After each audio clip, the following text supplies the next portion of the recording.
Hey, what's up, everybody? It's Jackie and Stephana here with Happily Married Couples. Glad you guys are going to join us today. Happy Tuesday. Tuesday. Losing track of the days. I don't think anybody knows what day it is anymore because the days are just all streaming together and we're trying to figure it out. So we are we're live. Our boys are outside playing basketball, so they're probably going to walk in and jump in camera in a minute, but you may hear balls bouncing. You may hear trash talking going on in the background. I don't know what's going to happen, but They've been instructed to not do any of the above. We'll but see how that goes. yeah, we'll see how that goes. So if you're joining us, give us a shout in the comment section to say, hey, Jackie, hey, Stephana. We are glad you guys are here. If you're joining us when you're watching this on the replay, just type in replay, hey, Jackie, hey, Stephana. We'd be glad to chat with you. We'll be chatting with the people in the replay comments as well as those who are joining us live. So if this is your first time seeing us or first time joining one of these lives, we're Jackie and Stephana. We are the founders of Happily Married Couples, where we help couples do three things. We help them connect on a deeper level, we help them communicate better, and we help them create marriages that are worth celebrating. So we've been doing these lives now since the coronavirus crisis for 3 weeks straight, right? That's it. Yeah. Tomorrow will be 3 weeks. 3 weeks. So we're talking about all kinds of different topics. We are also wanting to encourage you guys during the season and just give you a few little tips here and there to help you through this season because it's unprecedented and we are all working through it. So let me jump in my here and share this with everybody. So how are you doing today? Doing pretty good. It's been pretty outside all day here in Indiana. We've had a sunny day. That's always bonus for me.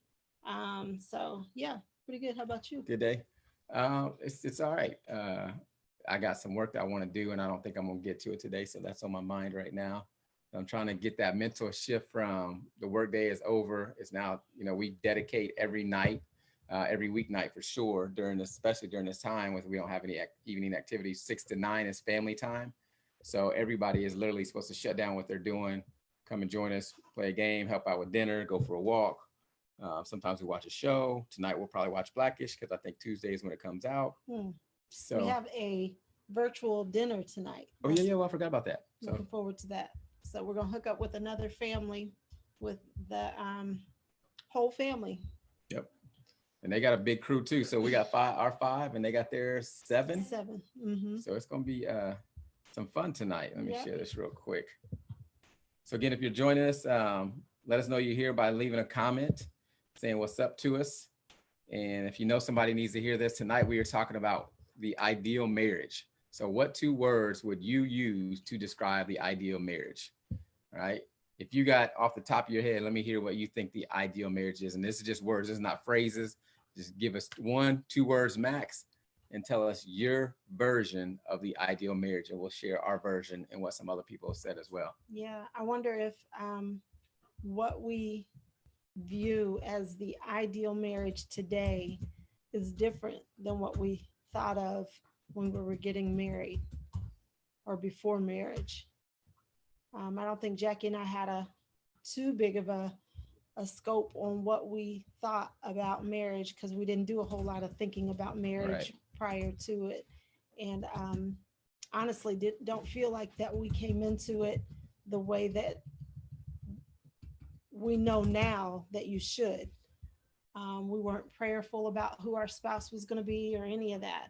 And so, yeah, you learn and you do better. So we weren't ready, were we? What's up, Pastor Kobe? We What's were not up, ready. My brother? Thank you for joining us. So we were talking about the ideal marriage. So you think you know what the ideal marriage is, drop that word or words, 2 max. two words max in the comment section and we'll go through it. So as Stephana said, I don't think either one of us was prepared nor even thinking about marriage, married life, and what it would be like and what we wanted. We were just kind of young 20-somethings living and all out of order. we were a absolute mess. Both of us were out of order. Yeah. Yes, sir. You were out of order too? I was living in sin. You were living in sin. Yeah. All right. So we are now almost 19 years married. And that is a Mhm. long time. It is a long time. I mean, I could not imagine like 19 years where you'd be. I mean, there's years that I've forgotten about. I'm sure there's Mhm. stuff like, man, I forgot we were in that season or that we went through that. I can't remember every anniversary, every birthday, none of that type of stuff. But we've been here. So I think we have a little bit of knowledge now, a little bit more than what we had. Definitely more than we had. Yeah. Mhm. Because when we first started, it was like, we here. How do we survive this thing? We're in it. We made the commitment. We both didn't want to get out of it. Mhm. We agreed not to get out of it. I guess we should say that. Sometimes we probably felt like we wanted to get out of it, Mhm. but now here we are. So we are going to share some stuff. Let me pull it up on my phone, actually. So this is actually a question that I asked. I don't remember where I asked it. I think I actually asked it on Facebook, and this has been a while back. And I asked people, let me open this up. That question, what 2 words would you describe makes the ideal marriage? So there's some interesting comments, and we want to go through and share a few of them with you guys, but we also want you guys in the comments section to share what yours are too. Yeah, thank Kobe gave us a shout out for 19 years. We're not there yet, but we got 2 In months. June. Is that 2 months? What month are we? We're in April. I'm real, y'all. Like, I don't know the day, the date, the month. I can't believe this right now, 2020 feels like we've been in 2020 for 20 months, and we just crossed over the first quarter of the year. It's crazy to feel like that. Mhm. Am I the only one that feels like that? It's been a long 4 months. We didn't even make 4 months yet. This is We just crossed April. over 3. This is April. We're in the fourth month. We're in the 4th month. Okay, Kobe. He said the ideal marriage in 2 words: passion and communication. Close second is money and sex. Wow, money. That's interesting that you would say money as one of the, if you only got 2 words to describe an ideal marriage, money be one of them. And That's interesting. I would think that he's not in the minority. Yeah. I think that a lot of, you think about what you are not really trained, but kind of see going into a marriage. You got to get the big, you got to go and get your home, get the big house, Mhm. driving in nice cars, live in a certain neighborhood. All those may not be exactly saying money, but it's all directly related to it. So I think that is for some couples and for some marriages, that's the big thing. It's like my ideal marriage would be like, we got all the money we need. We live in a house that we want. We drive the cars that we want. We go on the vacations that we want to go. And that's the focus. So Interesting. I can understand that from that coming from anybody or many couples based on what I remember. Some friends of ours, when we first got out of we were early on in our marriage, a few years into our marriage, and we were hanging out with a bunch of couples, and what they had been taught and what they had understood was that you go to college to find your spouse, and then you graduate, you go get the your highest paying job, you go get the nice house in a nice neighborhood. That was like the first thing is to go and get your house with your mortgage and all that type of stuff. So I think that is I don't know if I want to say society norms, kind of what is expected in marriage, but interesting, huh? Yeah, that is interesting. You apparently don't think that's one of the top 2 Well, things. no, it definitely was not at all a first thought. It is definitely, I think that is, I would put that in the category of things that can be potential problems, challenges in marriage. But as I think about the two, how did you frame the question again? What 2 words would you use to describe the ideal marriage? The ideal marriage. Yeah. I wouldn't think of that one. It would be more along the lines of how the relationship survives, how the marriage is healthy. That's top of mind for me. So it would be something along the lines of the commitment and the sacrifice. What's the sacrifice? Well, I think we have to sacrifice really every day. So whether that be doing something that you don't want to do, or not doing something that you do want to do, or so passing up whatever you want for somebody else, yeah, sacrificing. Just learning to put, because before we came into marriage, I didn't have to think about another person. Right. Whatever I wanted was what I could do. You were an only child too. I was an only child, so it was doubly my way. So when it didn't go your way, it was not the ideal marriage. Yeah. So today, I think what I have learned is that you have to learn over and over and over, and you have to constantly be sacrificing in marriage. So Yep, I agree. somebody told me that you don't get to choose your we don't get to choose our sanctification. Hmm. And so I think that I'm learning in marriage that God is sanctifying us. So stripping away me and putting more of him in me, because as I choose you and I choose the marriage, oftentimes that is putting away something else that would be preferable to me. So when you say you don't get to choose your sanctification, it means you don't have a choice of what God uses to Sanctify me. to work on you and to mold you into what he's called you to be. Right. Cleanse you and all of that type of Make stuff. me more like him. Yeah. Mm-hmm. That's interesting. We got kiddos running. Colby. It's hard to describe something ideal in 2 words. Agree. Agree. That's true. Yeah. Hey, Erica, thanks for joining us. So we're talking about 2 words that you would use to describe the ideal marriage. So I want to read a few that some people shared. I won't read all of them, but we'll pick a few to share with you guys about what other people said. And so some of these were mentioned more than once, and I try to do my best to compile them and where, we didn't have the same one over and over again, but I'll read a few of these right here real quick. So one was compromise. And I think that's what you were just talking about right there. Yep. Is as we are in marriage, especially during this time where our space is invaded a little bit by our own family and our spouse, it's like we got to compromise. We've had, as a family, we've had to make room adjustments because college kid is now back in the house, and now the middle school kid is feeling like he's pressed, and so we're trying to figure out that. But the same thing happens in our marriage. Somebody said dedication. So I would think that would mean like commitment. Like where you are dedicated to that person, you are committed to that person, you are dedicated to the marriage itself.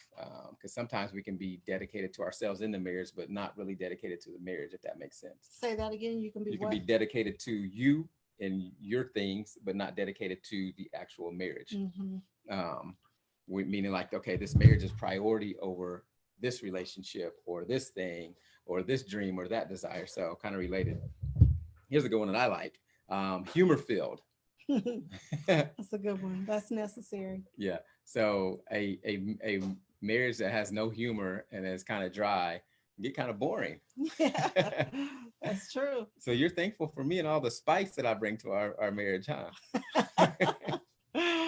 I think I would miss it if it were not here. I agree. So I don't know that I always appreciate it. So those times when I say one too many jokes or say a joke that I really shouldn't have said, that's when you're like, I could do without this humor-filled marriage right now. Yeah. All right. So let me see who else we got in here. So Stephana so wise commitment and sacrifice. So if we were to pick ours, top 5, let's just go for 5 and throw some out there. Off the top of the dome.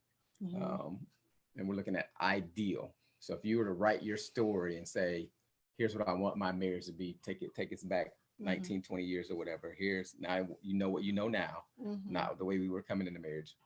What are the things that you think over the years have, 1, made our marriage work, have 2, made us, stay together, and 3, made it something that we want to do and want to be remaining in? Yeah. That's a question to you. I answered 2, so you give 2. I give 2. I would say one of the biggest ones for me is knowing what your priority is. And when I say your priority, you have a relationship with Jesus Christ as well as I have a relationship with Jesus Christ. I cannot imagine living in a marriage where we couldn't come back and line up on that one thing right there.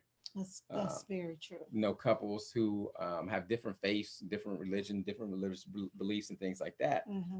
I'm like, at the end of the day, that's our foundation. Right. So if we can't agree on anything else, we can agree on Jesus. Right. So how are we going to then manage to come over all those other agreements consistently, or disagreements, consistently, without causing a rift, without causing some major cracks that come up later on. And not to say that can't happen even when you have a relationship with Jesus Christ, but we know at the end of the day, I ain't got a question how you're morally handling stuff. Right. You know, what your foundation or what you're going to be instilling and teaching in our kids, how you're going to represent our marriage outside of the household. Are we perfect? No. So we do mess up, but we know at the end of the day that heart is there and that conviction is there to do that. So that's one big one for me. That is a good one. Great. My turn again. One more. My turn again. So I said, I'm gonna borrow some from right here. I didn't need to borrow this one. I could have just said this one. Great sex is an ideal marriage for me as well. No comment. You asked me to share too. That was already out there. We're talking about mine right now. This is what I feel right now. So I'm sharing the things that's on my heart. Okay. So Jesus and sex. That's all you need. We can call this conversation a wrap right now. Kobe said, "Preach, brother." Okay, so I got. Yeah, wait. I got we're not sacrifice. gonna camp out on that one. And he got Jesus and sex. We don't have to camp out there. We all understand what that means. We got it. What does it mean? Good sex. That's what you said. Great sex is what you said. Great sex. You can't just say good sex. It's a whole different story. Okay. So we got to move on from. We're I got my two. We all clear. We're all clear. Hearts clear. She's a master at changing the subject on certain topics. All right. So what's our fifth one? I don't know. What is our fifth one? So tell me, recap what we got. I said commitment and sacrifice. Why is he giggling? You're breathing deeply over there. Commitment and sacrifice is what I said. Sacrifice, Jesus, great sex. All right, what's our, if we were to say, okay, I'm thinking back myself right now. Kobe, as long as I got King Jesus and great sex, you too. We don't need nobody else. That's probably was the words of that song at some point. And it's like, we can't, y'all. I know that's what y'all want to say to married couples, but we got to minister to other couples too. So they had to strip that song, that part of the song out of it. But did I go down the wrong track? All right, let me refocus, y'all. Let me refocus. All right. So I'm thinking that one of the things that throughout our marriage, and now looking back on it, we've been through so many different ups and downs, so many challenges. Is just the support through those. I mean, the different seasons that we've gone through, homeless seasons, job loss, failures, health issues, is the comfort in knowing that from my perspective, that Stephana was there to support me and be there for me was huge. I never had to think about that. I can remember, for those that don't know, I had a massive heart attack Thanksgiving of 2018. And that came on the heels, actually the same year, losing a baby. And she stepped right in to support me in every possible way that she could without missing a beat.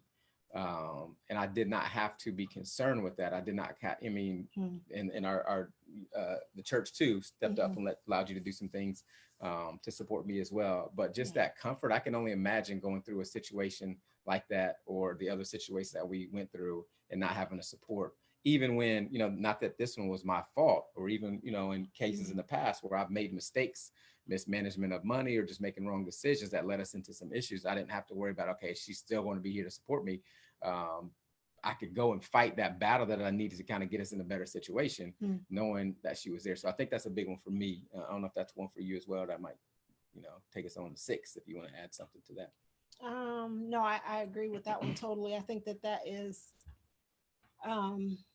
there have been seasons where I've felt more like we are in each other's corner in that way. So I don't feel like, I don't want to paint a picture of it being perfect all the time. But I think that would definitely be in my top 5 too, is having that, my spouse be that person, my person. Because there's nobody else that you want to first tell anything to, good or bad, or that you want to question, that you want to know, like you said, without a shadow of a doubt, that he's there for me. So it doesn't matter what I'm facing. I'm facing it with him, not Yep. alone. So yeah, that's good. Yeah, and we're not perfect in that area, and I'm sure there have been times we felt. I know one of the things you felt like when you don't feel supported in times like that, you almost feel betrayed because, like she said, that's your person. Hmm. So, hey, Adrian, welcome to the chat. But when you do have that person there, that makes a difference, and that's what I see is like the hardest and most shocking and most challenging times that we've been in, being homeless, health issues, things like that. Hmm. She was there, and it's like some couples don't have that, Hmm. where maybe they're there to some degree, but when there goes something major, maybe they're not really there for them. And I Hmm. knew that she was there because we've done it before, but there have been times where and it might not be to that level, but we're like, man, I wish she would be there to support this way, and she's like, I wish he would be there to support this way, and maybe not feeling that. So those are hard times, but when the chips are down, and your back's against the wall, you got to have that person that's going to go, shoulder lock arms with you and fight whatever fight it is. Yep. Without that, then I'm like, okay, that's not the ideal marriage. That's the opposite of an ideal marriage when you're missing that. Right. Agreed. Good. Yep, yep. I seen somebody else. So for those that joined us, we are talking about the two words you'd use to describe the ideal marriage. If you haven't shared in the chat yet, let us know what your two words are to describe the ideal marriage. And we got a list of about 50 that people submitted through a question I asked a while back on Facebook. And we shared some of those, shared Hmm. ours. Almost scan through this list one more time and see if there's anything that jumps out um, as like, oh, wow, I didn't think about that. Oh, this is a good one. I know this resonates with you. Truth. Hmm. Yeah, that's a big one. It's really, I almost can't believe. I think I kind of tried to include that in my commitment word, but being honest, everything else goes out the door if I can't trust you. So Right. that's a big deal to me. And there's so many ways that, I mean, if you're an honest person, that translates across everything for in my thinking. So that is really big, really, really big. And sometimes maybe to a fault, because there are times where, I think I hold myself to a standard of as best as I can. If I say I'm going to do something, I want to try, I want to do that. And there are sometimes it is just not possible. But for me, that feels a little bit dishonest. Like I said I was going to do that and I failed. So yeah. So that honesty is definitely directly related to the commitment. So Hmm. you committed to saying yes or no to doing this action or showing up here, whatever it is. When you don't, it's like, man, I was dishonest in what Hmm. how I didn't perform or how I didn't show up. Right. Yeah. Yeah, that's not just like, okay, I was at A and I told you I was at B. So Yeah. That's a. it goes deeper than just that when we Hmm. talk about truth and honesty in your relationship, in your Yep. marriage. Yep. Good So. stuff. All right, guys, we're gonna wrap up in a minute. I want to make sure I don't see anything else here. If you got anything to share in the chat, I'm still looking at that comment, laughing. As long as I got King Jesus. And I think this one too. Well, let's talk about this. Best friends. So I wrote an article a long time ago about I married my best friend eventually. Hmm. So some people think that you have to be best friends and then get married. That this is the closest person in the world to me. I've shared all my secrets, da da da da da. But in reality, you don't might not be best friends at that particular time. Maybe really good friends, enough to say, okay, I commit and I want to spend the rest of my life with that person and explore and learn more about them and grow closer to them. But it takes time for you to really develop best friends. If you think about it in school, when you were growing up, and you had a best friend. You wasn't best friend on day one. You may hit it off real well, but over time of them showing Hmm. up and commitment and being there and having fun together and getting small experiences and interactions and all shared experience and all that type of stuff, then you become best friends. And that's what the article was about. Is like, okay, when we become best friends, it's over time. Hmm. So where you've spent so much time, you get to know that person, they get to know you. You spend so many experiences that now, like Stephana said about the truth, is like you want to share that whatever that experience is with this person first before anybody else. And that is not a immediate thing. That's So true. don't be discouraged from newlyweds. Like you didn't come in like, man, they was already my best friend. You might still have some really close friends, but over time you're going to move closer and closer through your spouse if you commit to the marriage and if you commit to doing the things of spending time dating regularly and things like that. That's good. Yep. We thought no elaboration. Mm-mm. I just sewed it up right, huh? It's like that's it. He said That was all that needs to good. be said. All right, guys, we got 5:25, so we're going to call it a wrap. Can you hit them real quick with the five that we shared ourselves? Let's see. So mine were sacrifice and commitment. Jackie's was Jesus and sex. And ours together was, I what don't was know. it? Something else I took off of here. Commitment. Maybe? Being there. Oh Something yeah. about being there. Yes. Support. Yes, Support. So I can share I'll share the link to this article in there. You guys can read the rest of the comments. Please share your own as well. If you're joining us, if you join us on a replay, be sure to introduce yourself in addition to commenting with your ideal words for or your words for the ideal marriage. If you haven't joined us before, ever since COVID-19 crisis has started, this is our third week in a row. Every Monday through Friday at 5 o'clock, we're showing up here, different topics that we're talking about, some real serious, some a little fun, whatever's really going on. We're just kind of walking through this journey with you to try to encourage you, to try to support you. We know that marriage is tough by itself. Marriage is really tough under these circumstances. And it may not be it may not be the issue between you and your spouse, but it could be the external issues and pressures and concerns that are coming in and putting some heavy weight on your marriage. So we're going to be your outlet between the work day and the family evening time. Come in and sit down with your favorite drink, favorite snack with us, learn a thing or two about marriage, get something to encourage you to love your spouse better. And encourage another marriage. Share the video, share some encouragement. Y'all encourage us just as much as we hope we're encouraging you. So we love the conversation in the comments. So keep it coming. Yep. Join us. If you are new, go join our Facebook group. We have a page and a group. A lot of more conversation takes place in the group. So happily married couples. You can also go to happymarriedcouples.com. There's a direct link to the group there too. But join us. We want to chop it up with you guys. We want to celebrate your marriage and help you get to that point where marriage is this thing that we love to do and talk about and invite other people to join us through different means. So yep. Good to go. We will see you guys tomorrow at 5. All right. See y'all.